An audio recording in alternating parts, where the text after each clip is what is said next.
100% ақша техникасы. Мен Меруерт Тимурқызына по практик парақшама жазылыңыз. Бұл ақша техникасын осыдан бірнеше жыл бұрын Ресей телеканалдарында бір экстрасенс шығатында осы техниканы жасайтынбыз. Сол техника бір аптаға жасалынатын техника. Соны жасаймыз да, сол бір аптаның ішінде әйтеуір бір кездейсоқ бір ақша келетін. Сонда ұсақ ақшалар болатын. Ол 5.000, ең көп дегенде 5.000 табылды, ең аз дегенде 200 теңге. Сол техниканы қалай жасаймын? Бір кездейсоқ бір ақша келетін. Немесе аяқ астынан бір жолда келе жатып, бір 5.000 теңге, болмаса бір 2.000 теңге деген сияқты ары кеткенде 200 ұсақ ақшалар сондай табылатын.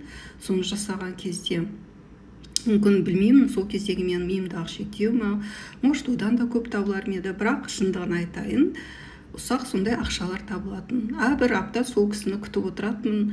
Солай ол қалай жасайды, сол техниканы жасаймын. Сол аптаның ішінде әйтеуір бір кездейсоқ жерде жатқан бір ақша тауып аласың ғой, 2.000 теңге, 1000 теңге деген сияқты, 200 теңге деген сияқты, одан артық болған жоқ, шындығымды айтайын.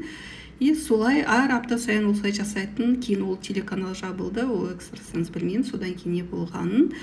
Менде ол техниканы жасамай кеттім. Осы жақын арада дәптерімді қарап көрсем, осы техниканы бар екенін көрдім, таң қалдым. Сол кездегі имаго деген состояниесі, кванттық кеңістік деген сияқты, ол кезде соны түсінбесем де сол техниканы жасаппын.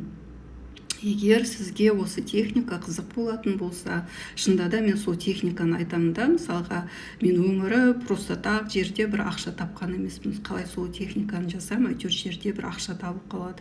Немесе біреу сияқыға бір ақша беріп қалады деген сияқты. Сондай бір ұсақ ақшалар келіп тұрды.